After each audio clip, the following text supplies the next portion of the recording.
Hello, everybody. I'm Eric Cox. I'm a member of the Netcapital team. Super excited to be on the line today with the Sunnoo folks. I feel like there was a Zoom update and participants are just now trickling in. So let's allow 1 minute for folks to get situated and then we'll dig right in. Again, this is the live Q&A with the team from Sunnoo who are actively raising capital on the Netcapital platform. So thanks for joining me.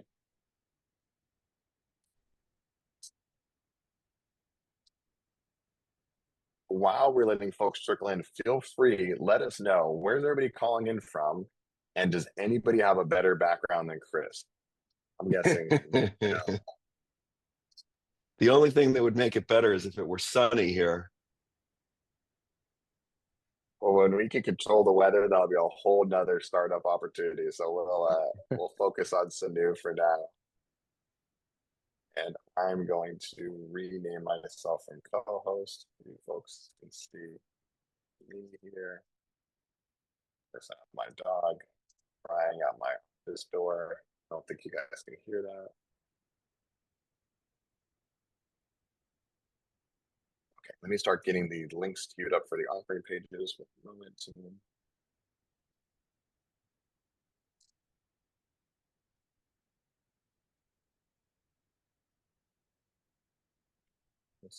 So folks are still trickling in, but we should go ahead and start getting the party started. Thank you so much again for everybody joining me today. As I mentioned before, I'm Eric Cox with the Netcapital team. I am here joined with folks from Sunnoo. I'm going to add a link to that into the chat feature here. Before I do that, a few quick housekeeping items. Please do use the Q&A feature built into Zoom. I know there's also the chat feature where people were sharing where they're calling in from, but the Q&A feature allows me to track all the questions as they come in and allows me to easily get to them, as many of them as possible. And please do ask your questions. That's what we're here for. We want to keep this as interactive as possible. We're here to answer your questions about Sunnoo. So please do engage with the Q&A, ask your questions, and I'm here to. Looks like some folks from all over, most recently San Jose, California, great area. I used to live in the Bay Area. Okay, so with all that being said, we are on the line. Please welcome me, join me in welcoming in the Sunnoo team. As I mentioned, they're actively raising capital. I just added a link to their offering page into the chat feature. You can select that, where you can go to the offering page, review the offering statement, and if you're so inclined, you can invest. For folks that are not in the Zoom but are watching this after or calling in, you can go to netcapital.com/companies/Sunnoo. That is SUNNOO. Or you can go to netcapital.com and search Sunnoo, SUNNOO, where you can learn about the opportunity and you can participate. That being said, I'm going to hand it over to Chris and Martin to kick us off. Why don't we just begin with the basics? Why don't you tell us a little bit about what you're building with Sunnoo? Sure. Thanks a lot, Eric. My name's Chris Langathianos. I am the Chief Executive Officer at Sunnoo. I am joined by Martin Gero, call him Marty. He is the founder, the sort of mastermind, evil genius behind all of this. He's been at it for a long time, so he'll be really helpful for us in answering questions about the technology. So to start, Sunnoo is I call it a roughly 5+ year-old tech green energy startup. We've developed a patented grid-independent EV charging solution that's powered entirely by the sun. Our units can also be used as microgrids or emergency power supplies during national disasters, for military applications, things like that. We are manufactured in America using American components. In fact, Marty is at our facility in Las Cruces, New Mexico, as we speak. And it's important to note that while we're focusing on, for the sake of Netcapital, what we really call our sexy product, it's the EV charger. Our secret sauce lies in the utility patented dual access single motor sun tracking turret. It's more efficient than any other solar solution on the market. In fact, we're in the process of strengthening that patent as we speak. Ultimately, we see this component of the solution as being an important revenue generator, as much as the EV charger, probably with licensing applications, solar installer applications, for residential, commercial, native lands, really anywhere somebody might be looking to reduce the footprint of solar arrays or maximize the amount of land available. Our solution itself has over 20,000 hours of product testing, some of it in conjunction with the Department of Energy and Sandia National Labs through a grant that we won. Additionally, we've partnered with the 3 New Mexico University PhD capstone projects to validate and optimize our technology. A couple of other fun things. Last July, we were chosen as one of 96 companies to compete from over 120,000 applications to compete on a streaming reality television show called The Blocks. It's the world's largest competition show about startups and entrepreneurs. That show is scheduled to air in the next 3 months on a streaming service, which I'm not legally allowed to say at the moment. And while I can't say too much, I can tell you that we performed very well and we should get significant airtime. I will tell you it's a very, very mainstream show. And if you just look up The Blocks, you'll find it. To date, we've been self-funded through the investments of our founders and our advisory board to the tune of just over $400,000. We have 0 debt, and we are about 3 weeks away from our completed MVP pilot unit. We're seeking investment to complete additional pilot units, commercialize our solution, and begin to scale. In the last 4 weeks through the Netcapital platform, they've been a great partner to us, as well as through personal commitments. We've secured over $250,000 in funding. And we're excited about this new phase of fundraising where we're really going out in a much louder forward way to the general public. So that's a general overview of who we are. Thank you so much for that, Chris. And I couldn't possibly keep Martin from sharing a little bit about himself and his background, calling live from the lab. Martin, can you tell us a little bit about yourself and what you're building with Sunnoo? Sure. Just I guess a little bit of personal background. I've been in alternative energy and engineering for probably a little over 20 years now. Basically, this sort of all started. I purchased an EV, I don't know, 2016 or so. Lived off the grid, was working on some small projects, and then, this kind of turned into a huge ordeal just trying to charge something from the sun. So that's how Sunnoo was kind of born. We started developing this tracking system for efficiency, and that's kind of where we ended up as of today. And since the Netcapital offering page specifically largely deals with that, the sexiest product, as Chris, borrowing some language from Chris here, can you tell us a little bit about kind of what that use case looks like for an individual who hasn't reviewed the offering page yet? What is some of that really exciting proprietary technology that you've been able to develop? Sure. Well, basically, it all comes down to efficiency and reliability. Being the user of a lot of technology, nothing's more frustrating than trying to get something to work and it doesn't work, and it seems to happen more times than not nowadays. So we've really pushed the limits on reliability and efficiency to try and get the most power that we can. Although it's not the perfect solution for the EV charging issue. It covers a niche that I think is definitely something that is necessary with outlying charging systems and areas that are just not viable for charging networks or transformers, large power, stuff like that. So we're trying to make it accessible to everybody in the market of EVs, or even nowadays that we've had a lot of interest from a couple large equipment rental manufacturers that are actually developing a lot of electric heavy equipment right now. So To expand upon that, it's a grid independent solution, meaning not tied to the power grid. There is the capability, if somebody were to purchase a Sunnoo unit, to tie it to the grid. However, what makes it special is that in a lot of locations, it can take anywhere from 18 to 24 months to get permitting to put in a commercial EV charger. Because ours is grid independent, it's self-contained. basically you order it, it gets dropped off, it's operational in 90 seconds. So you've eliminated all of the red tape and bureaucracy, but you've also eliminated the site work, the construction work that goes along with a grid-tied solution. Oh, that's super interesting. Yeah, I know people definitely talk about the difficulty within getting some of these kind of more industrial pieces installed, and that's a quick turnaround there. Um, Before I dig deep, and it sounds like the novel dual axis single motor solar tracker is a big component here. The ability to kind of, it sounds like the solar panel is shifting to track the sun a little bit more to capture more of the solar opportunity. Can you talk a little bit about how big of a problem this is, whether you kind of go to need for solar generally, or how the operational efficiencies of the technology really impact the solar landscape? Can we just dig a little bit into the problem here? Sure. Yeah, I'll let Marty take Oh this. yeah. It's exciting. It's exciting to hear him talk about this.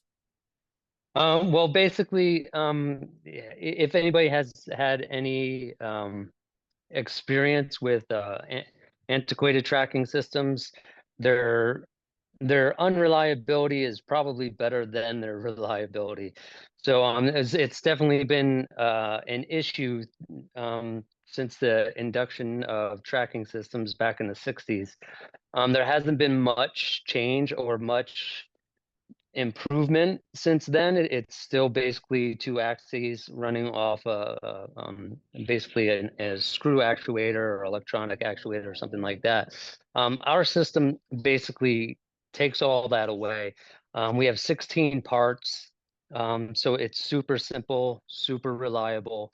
Um, from there, the single motor tracking both the X and Y axes, it cuts in half failure motor wise, or even the ability just to uh, something as reliable as the sun is basically what we were hoping to come up with.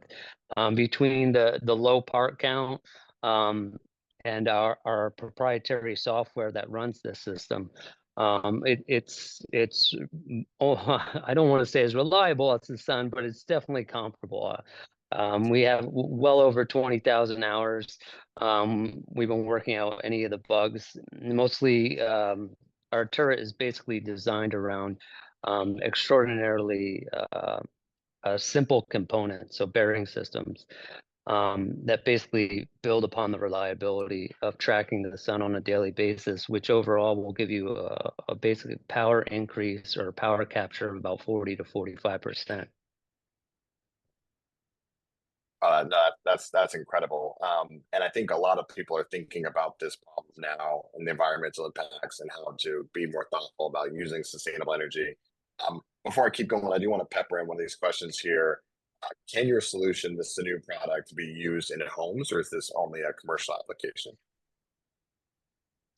It could certainly be used in a home. It's a large unit. It fits in it fits in the footprint of a parking space. So we're really targeting a niche strategy around municipalities, national, state, local parks, office parks. It could certainly be used in a home, but it is also a high ticket item. It's a $60,000 price point.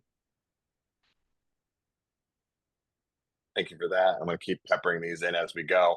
I was looking at the page. I know you guys are leading the charge here, but I think there are a couple other team members mentioned here, and I always want to give some of the non forward facing folks on the team an opportunity to get their love as well. Can you tell us a little bit about Seth and some of the other kind of advisors that you've been able to bring onto the team here? Absolutely. Seth is our Chief Operating Officer. He has decades of experience in promotions and operations, working with large organizations across the country. He really specializes in team coordination, partnership building, and business development areas. So that's kind of where Seth focuses as our third partner. We've assembled in my opinion, pretty incredible advisory board. Christoph Heinzer, he has over 15 years of experience in the solar industry. He's designed, developed, and installed and engineered solar and battery systems before focusing on power conversion. He co-founded Charge Theory, which is an EV infrastructure development and charging business. He has a unique perspective for us, having navigated his own startup. He's fluent in areas like fundraising, engineering, sales, and marketing strategy. He's really an engineer, but he's sort of a mastermind of sales as well. So we're kind of focusing on him there. Mesa Sharf, he brings over 25 years of experience in alternative energy. He has led all aspects of product function, including vision, strategy, road mapping, and design at Also Energy. He has deep product development, project management, and grant writing experience. The last two are Daniela Messina. She's the founder and president of Portside Capital Solutions. Obviously, we brought her on for very strategic reasons. As we get past this first round of crowdfunding, friends and family, what does the future look like for Sunnoo? So she has extensive experience. She's not only in Portside Capital Solutions, she's an accomplished attorney and executive with experience in private equity, government politics, investor relations. And then last is Don Bowen, 25 years of experience in civil engineering and alternative energy, co-founder of Meridian Associates, spearheaded the growth of that company. And he's really continued to support large-scale battery storage and solar initiatives as well. So he's also got experience in operations management and business development. So we have a nice, we also use our advisory board probably in an atypical way, where they work with us on a weekly basis. We probably push them a little bit too hard, but we have a team of partners and advisors who are working hard every week. And obviously, nobody's taking a salary. Nobody's taken any salaries for the last 5 years, and we are going to continue to operate that way until we're profitable.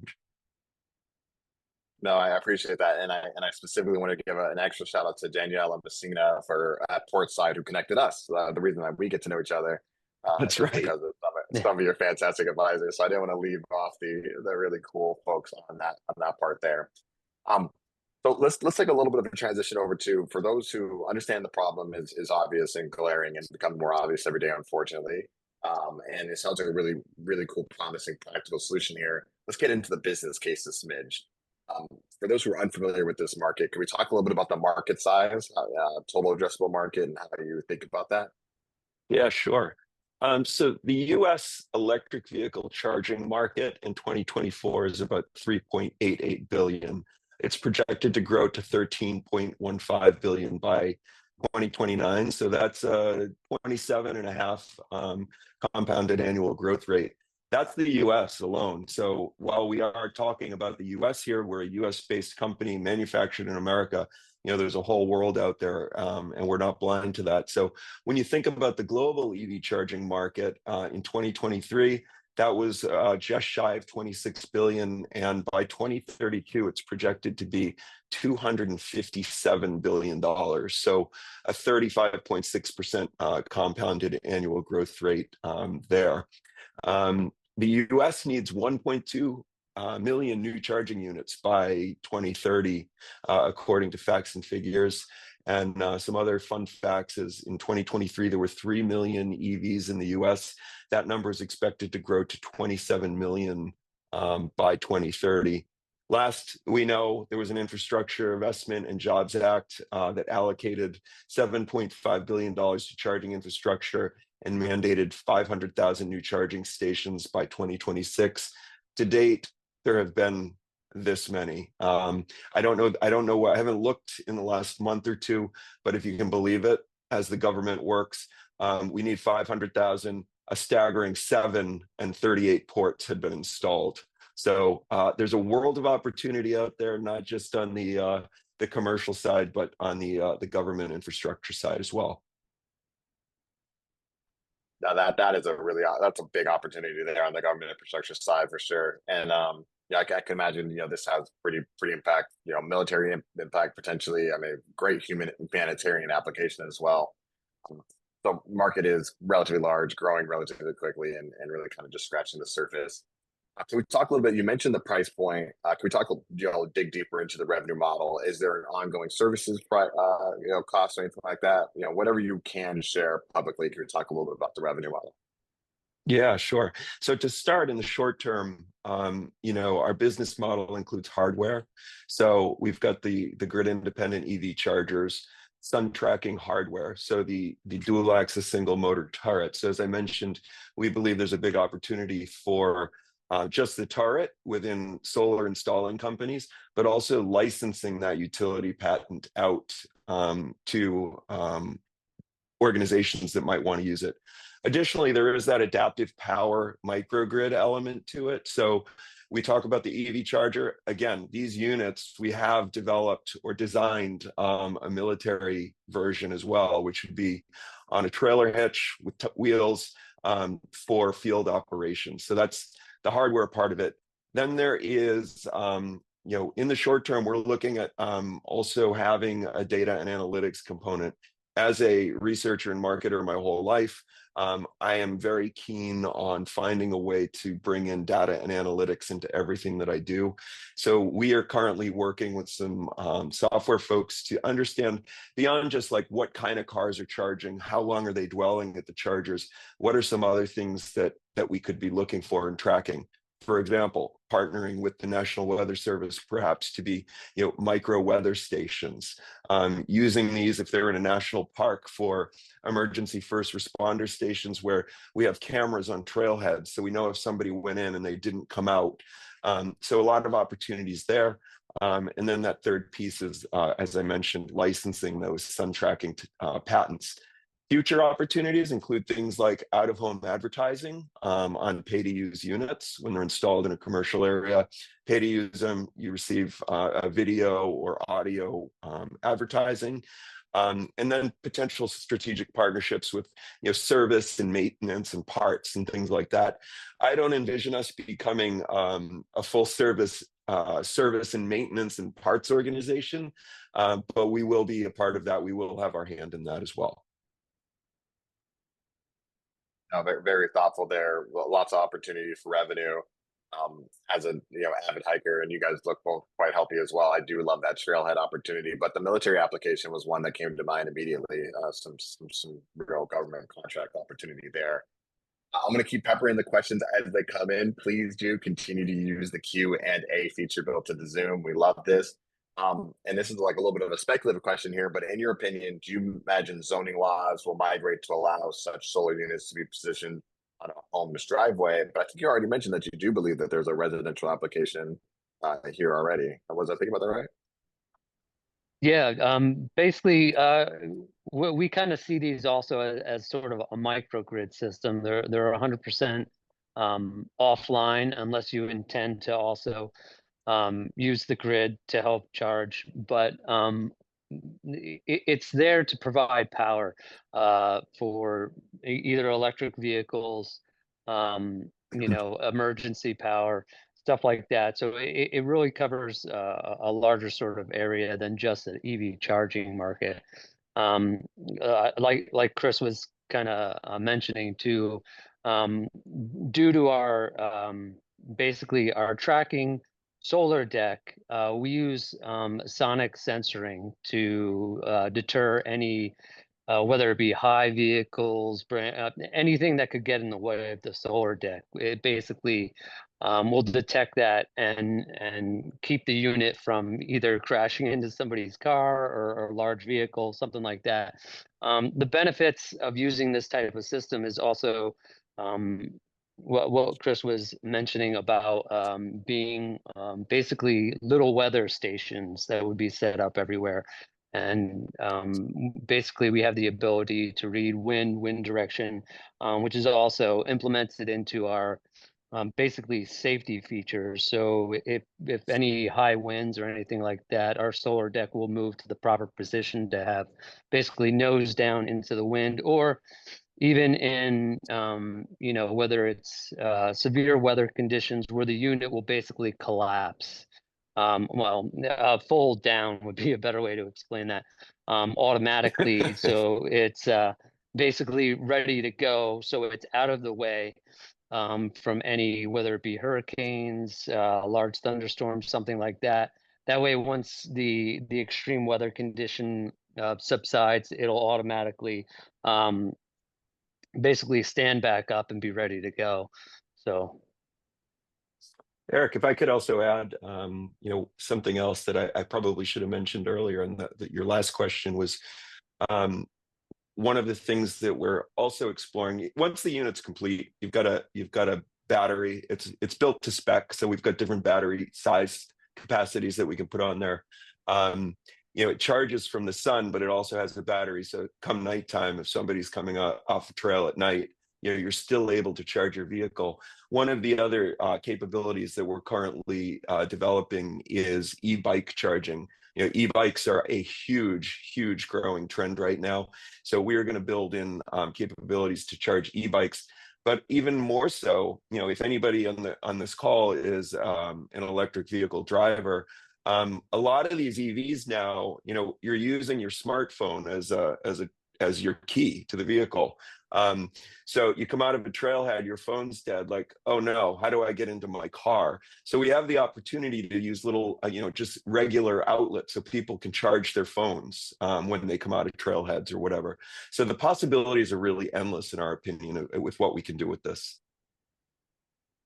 Oh, absolutely. I think that's a really good idea. I feel like these kids are living the absolute dream. I see them zipping around on e-bikes, and I just wish I could. That's the only thing I would change about my childhood, was having an e-bike. Um, and we are pretty reliant on the phone for the smart key system. Absolutely. Even if you're supposed to carry the physical key as a backup, it's just so good. I don't really think to. We are actually close to the halfway mark, so I have to get in my shameless plug. If you haven't noticed, we're on the line with the team from Sunnoo. We're actively raising capital. They are on the Netcapital platform. You can go directly to netcapital.com and search Sunnoo, Sunnoo, or you can go directly to netcapital.com/companies/Sunnoo. We can click the link that I just added back into the Q&A feature in the Zoom, where you can review the offering page, learn more, and you too can invest in a piece of the company here.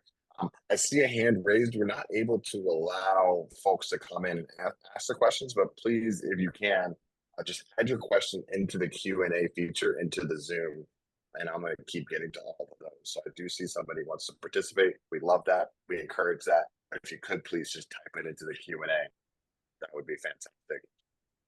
Okay, so that was my shameless plug halfway point.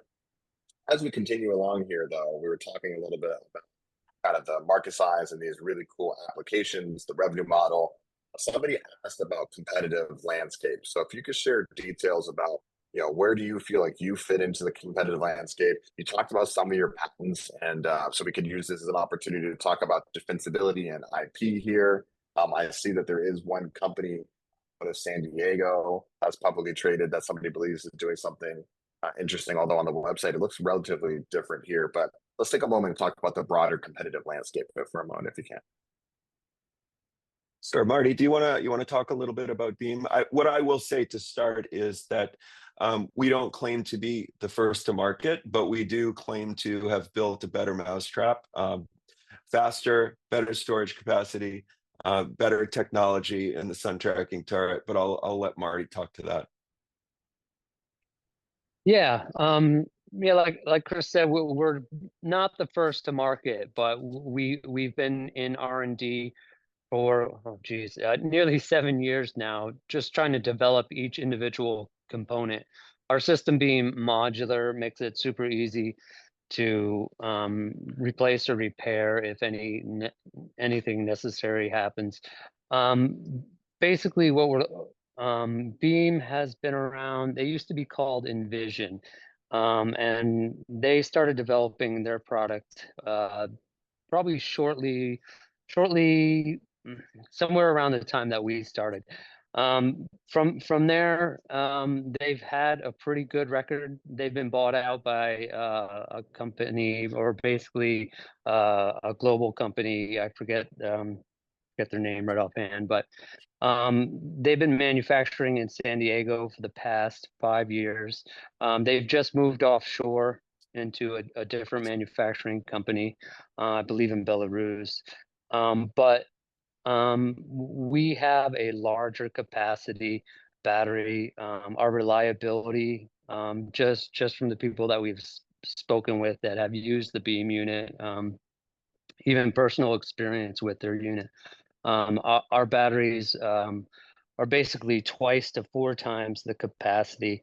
Our solar tracking system is much more reliable than what they have. So even not being first to market, we've been lucky enough to at least see where their market has gone, kind of taken notes and been able to improve upon what we're coming out with. You know, the benefit of being a fast follower is oftentimes learning from the mistakes of the first to market.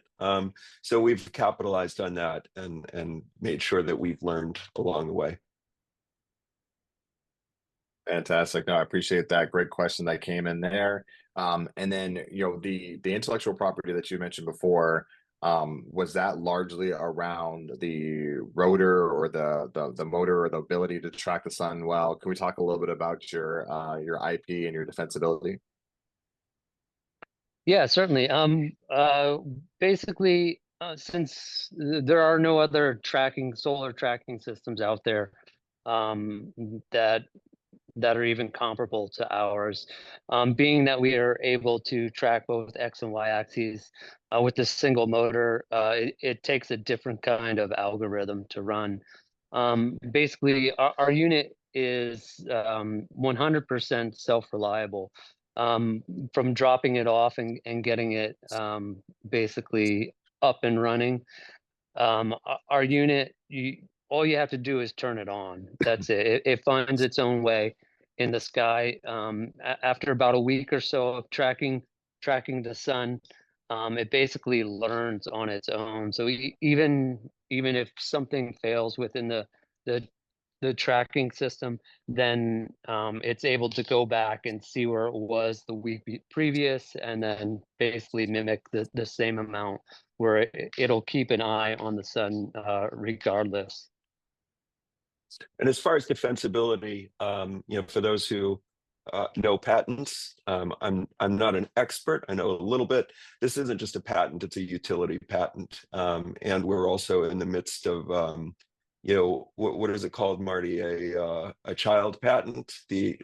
Basically making it stronger. So we've had some revisions to it, some updates, and so we're in the process of strengthening it even further. No, that's awesome. No, for sure. For folks that don't appreciate that, the difference between a design and utility patent is kind of night and day. So the fact that that granted patent is a utility patent is very, very exciting. More questions coming in, and I don't want to miss track of any of these. So I'm gonna go back here. Can you mount small wind turbines on the structure for additional power generation? That's a fun question. Yeah, in theory, that's definitely possible. Um, it hasn't been something we have thought about to mount directly onto the unit, but we do have in the works basically uh, separate battery packs that can also be dropped in to charge from the solar panels. Our solar deck, our next iteration is basically a folding system, so we can almost triple the size of our solar deck. But the great thing about our units is they can also be daisy chained. So if you're in an office park or basically anywhere where you have 2, 3, 4, half a dozen of these, basically they will interlink. And you'll be able to use the battery system between all of them and the solar panels between all of them. So they're all basically ready to go. And whoever asked that question, it's a great question. And if they know anything about that and they're looking for a job that doesn't pay, just have them reach out directly to me. Please do reach out. We're all about making relations here, connecting networks. Yeah, anybody else in the space? Like, we're trying to, I like to think about the environmental space as kind of all of us rowing in the same direction. So if somebody has expertise there, here are the folks. So that's fantastic. Another question came in. So somebody lives in Florida. With the recent hurricane, they were out of power for 5 days and relying on gas power generators. Gas was tough to get. Is there a broader application than EVs here? So I think that's a great question. Thanks for that. Absolutely. Yeah. We started with that. Go ahead, Marty. Yeah, basically being a self-contained unit, Yeah, you could pretty much drop them off everywhere. We noticed too, during the hurricanes, they were basically setting up charging systems, or basically containers that held a lot of batteries or something that could be plugged in, so people could, you know, get out of town, so to say, while the hurricane warning and was coming in. So our units basically, ready to go wherever, whether it be charging on the side of the road, parking lot, or even if you want to use it as a microgrid and say a cabin, or even your regular home. So No, thanks for that. And I think, with the environmental impact there, I hope all is well now for all those who experienced what happened in Florida. So definitely, kind of thoughts and prayers for you with that. And I'm glad it sounds like things are getting a little bit more resolved, and hopefully this will help put you in a better situation in the future here. There is we could have dedicated the full hour to some of your successes to date, but I don't want to lose track of some of these here. You mentioned the utility patent that was granted. Can we dig into some of these other ones though? I think they're worth, especially some people mentioned that they came in late, and I think you really hit the ground running on some of these. So, you're already able to get a Department of Energy grant, and that's alongside, several hundreds of thousands that the founders have already put into the company to get the party started. Can you talk about how you're able to design the technology and get the grant written to be able to get approved by the Department of Energy, and how impactful that's been on your business? Absolutely. Yeah. Yeah. Again, I'll defer to Marty. So as I mentioned, I call us a 5+ year-old startup. Marty's been at this for 7+ years. Once he came up with the concept, developing, the turret and the solution itself. But Marty, you want to talk a little bit about how you really got started?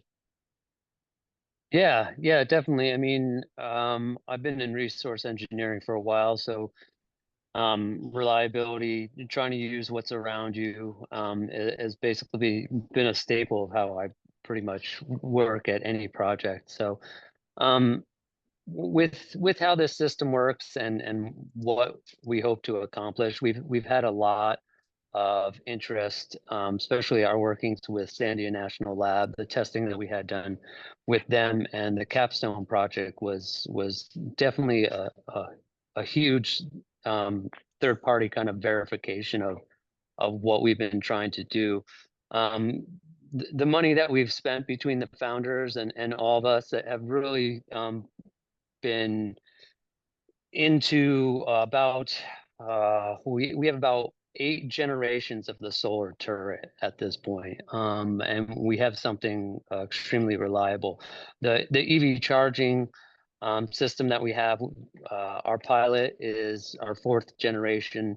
The 3 previous, we've been able to test multiple years, between reliability, charging, um, charging ability, and kind of getting the bottom line numbers that, or baseline numbers that we know need to be available to get involved with, whether it be off the Affordable Care Act. I believe there's a 96% uptime, so that's what we're striving for, in reliability. We want people to know that these are units that are going to be there, when people need it most. When you're out in the middle of nowhere, there are no other charging opportunities. So we want to not have that sour taste in your mouth when you pull up to one of these units and it says out of order. That's not something I want to see. That's not something Sunnoo wants to see. We want people to know that these are reliable. And Marty said the Affordable Care Act. We're not in healthcare yet. He meant the Infrastructure Sorry. Investment and Jobs Act. Infrastructure. There's so many of them. No, that's And great. we Go ahead, keep Chris. throwing around the Department of Energy and Sandia National Labs a lot. Like everybody knows, obviously people know who the Department of Energy is, but the grant was in conjunction with Sandia National Labs, who works closely, for example, with NASA to validate and test technologies for NASA. So we were excited to get the grant money, but also equally excited to be able to partner with Sandia National Labs. I'm actually glad that was that. You must have been reading my mind. I was working my way over to that. For those who are unfamiliar, Sandia National is an incredible, like, force du jour in the developmental space. So Definitely congratulations on being able to work with such a kind of a kind of an established group there. And it looks great that your pilot manufacturing facility is already up and running this year in New Mexico. Before we transition to the last little bit of these questions, I would come in and I do want to learn more about your Amazon, about your entrepreneurship. So the blocks, I'm not sure how much you could share, but before that, someone had a good question I think is fun. Where did the name Sunnoo come from? I love the graphic, but somebody wants to know where do we come up with the name? Yeah, so that's a name that as a team we came up with. I have a brand building background. I really came onto the team initially as an entrepreneur, having started consultancies in brand. And the name is really Sunnoo, sun and new. So really a new application, a new way of looking at the sun when it comes to EV charging and microgrid power supplies. Fantastic. No, that's great. So we got the last little bit here. So I want to do a couple more questions. I'm going to give people a head start, our panelists a head idea that when we get towards the end, I am going to do a final kind of closing remarks. That will be why now is the perfect time to invest in Sunnoo on the Netcapital platform. So I'll give you a heads up that is coming. That's not now, but that is coming up.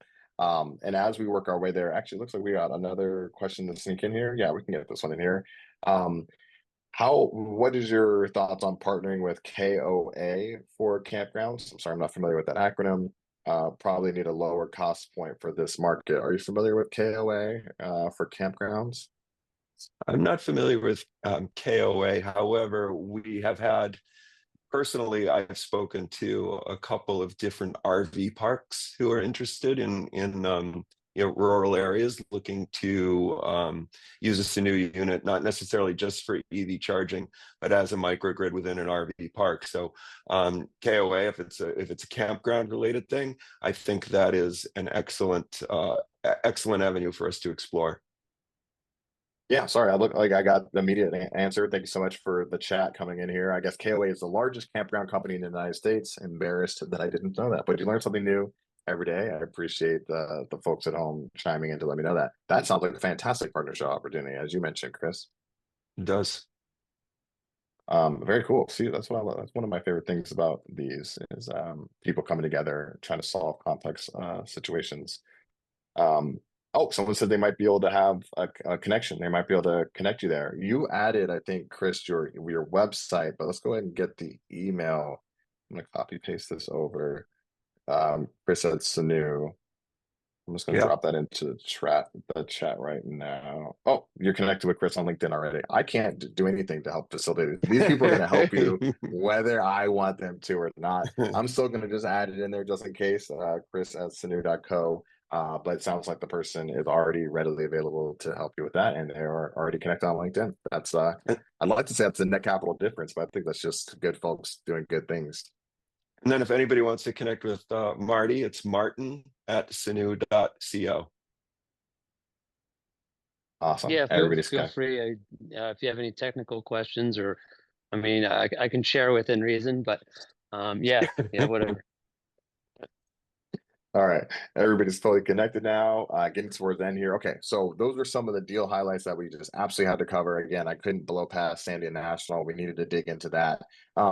How much, and this is something that you could just tell me, which is way too early to discuss, but can we talk anything about, there's been some significant early partnership interest, my understanding, from municipalities and governments. Is there any kind of vague language we could share about that, or is there anything more details we could share with the folks on the line here today? Nothing that I would feel comfortable sharing. But what I will say, kind of leaning into your question a little bit about why now, according to PwC, one of the biggest trends right now in EV charging is industry consolidation. So there are a lot of major energy companies, Shell Oil, for example. They are doing a great job of not resting on their laurels of fossil fuels. They're putting a huge concerted effort into renewables. So a lot of these major energy companies are coming in and acquiring EV charging startups to enhance or grow their market presence and their technological capabilities. So one of our Q1 sort of marching orders is an awareness campaign where we'll be actively reaching out to what we view as potentially strong strategic partners, strong strategics that may want to come in, acquire a part of the company, and help us to further develop this technology as well. So the time is good. It's a rapidly expanding market, as we talked about. We have some of those numbers on our offering page on Netcapital as well, and we are just really excited. And we just opened up on the Netcapital platform for 1 week. We are doing a 40% discount on our offering. And I'm going to be fully transparent as to why we did it. As I mentioned, between Netcapital and other commitments, we've already raised $250,000, but we had some friends and family that were fairly large investors that missed a discount window earlier on. So we wanted to give, we're really still in the friends and family round. So anybody who's here on this this webinar right now is got six and a half days to potentially jump in at a discounted rate. Yeah, no, so feel special. Welcome to the family is what Chris is saying. You get an opportunity to come in at the very best rate. And I do love when folks do that there, and allow you to allow kind of a democratic access to capital here, with folks being able to participate in what seems like a really exciting opportunity here. And you got ahead of me on closing remarks, but I'm going to allow it. Maybe that was my own fault by giving you a head start on it, but I do want to backtrack to just one or two more thoughts before we wrap up here. And we talked about some of the past successes and really exciting deal highlights. And I think you even alluded to some of the future plans. Can we take one moment to revisit some of the exciting things that you have to the future? So Q1, more of an exposure campaign. You're absolutely right. These big institutional players, they don't build things anymore. They buy things. And they are diversifying their portfolios. That's what we're seeing on market trends, at least. So love the idea of being able to coordinate better with institutional big players, even in oil and gas. But what are some of the other things that you're excited about for the future? I'll open that up kind of more broadly there.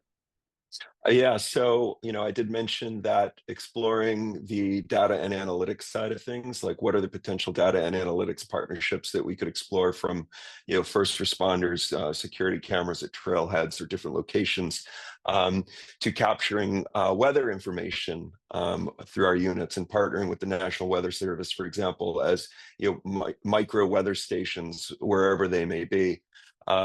Those are some of the things that they're eminent, I'll say. Like, those are things that we're actually working on.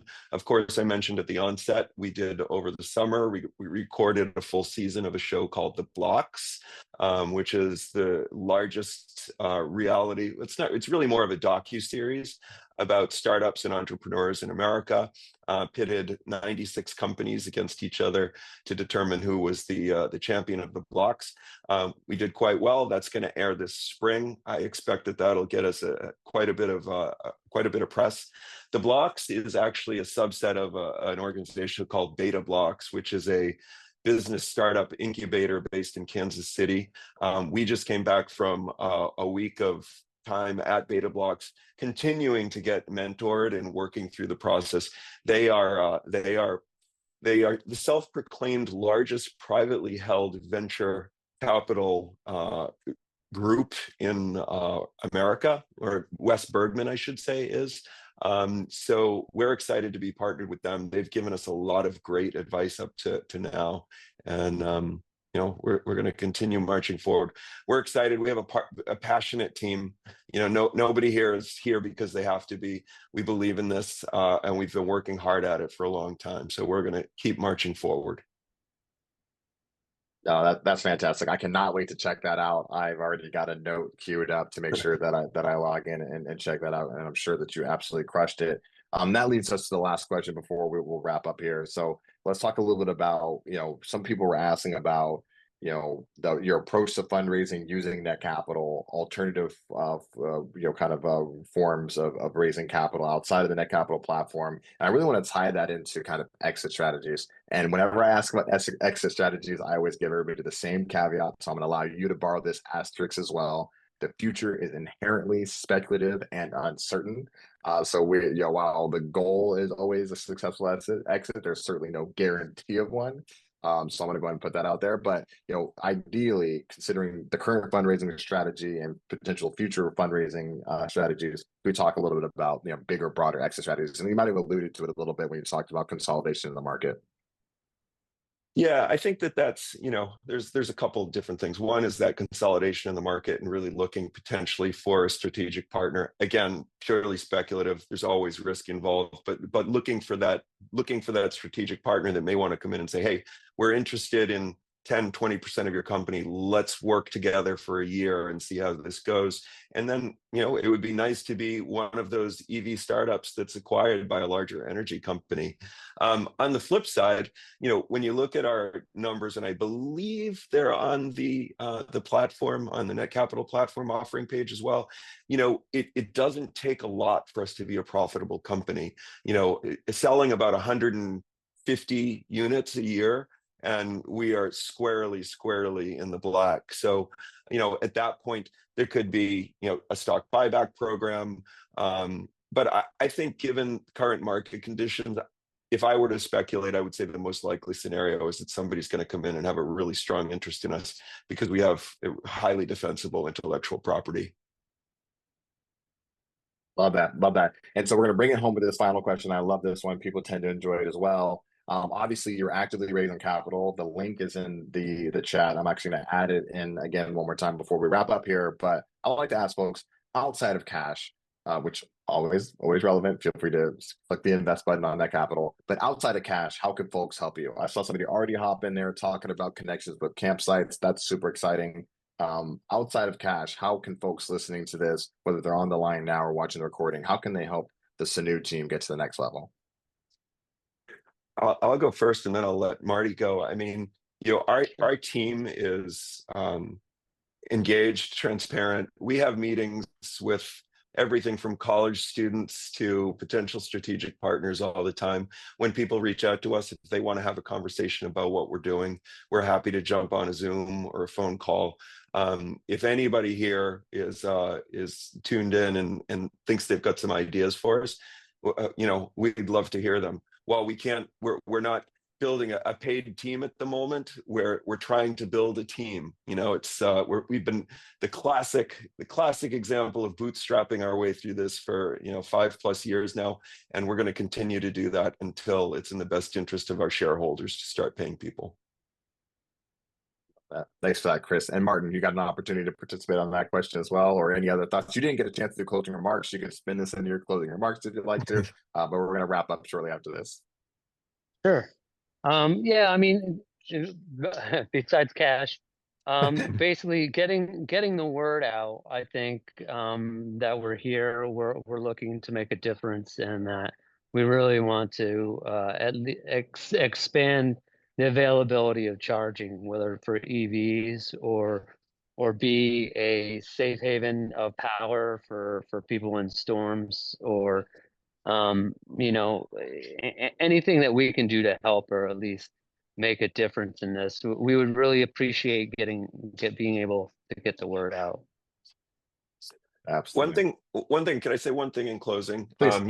If you watch our video on our Netcapital offering page, one of the things that we don't like about our space is that it's highly politicized. And we don't believe that renewable solutions should be a political issue. It's been made a political issue by politicians. What we believe is that there are some great solutions. EVs aren't for everybody right now, but inexpensive grid independent energy, that probably should be for everybody. But we don't believe in the politics of this stuff. We believe in the power of solutions. And what we're really striving to do is create a really kick-ass solution that's made in America. We want to create American jobs, and we just want to make a difference. No, I love that. Let's just focus on the problem and the solution for now. This is a human thing, right? This could potentially help a lot of folks, regardless of the political spectrum. So I think that's a perfect way to conclude. I appreciate you so much, Chris and Martin. Can you guys join me in thanking our panelists here from the Sunnoo team? I'm going to do my last little bit here. Friendly reminder, they're actively raising capital on the Netcapital platform. I'm adding a link to that back into the chat there. You can go to netcapital.com and search Sunnoo, Sunnoo, or you can go directly to netcapital.com/companies/Sunnoo. And definitely one of the ways we'll be supporting you is when the episode, the Block TV show, comes to Amazon Prime. We'll definitely be checking that out as well, and encouraging folks to check that out and support you all. But this, for those who missed anything, or if you want to go back, or you think somebody would have benefited from hearing about this, this has actively been recorded as always. This will be up on the Netcapital YouTube channel shortly. I just added a link to that as well. You can go to YouTube and search Netcapital. We'll have that uploaded relatively shortly here. So if you miss anything, or if you know somebody who was unable to join and you think they would benefit from learning about this, please do share this more broadly. And then thank you so much for all the great questions that came in Q&A, and thanks for the folks willing to offer support directly through the chat. I think that's really exciting. We're trying to build a community here, and entrepreneurs supporting other entrepreneurs is such a special thing for me. So thanks for letting me be a small piece of the puzzle here, and congratulations, and keep up the good work, Sunnoo team. Thanks to everybody for joining us. Thanks, Eric. Thanks, team. Have a good evening, everybody. Bye-bye.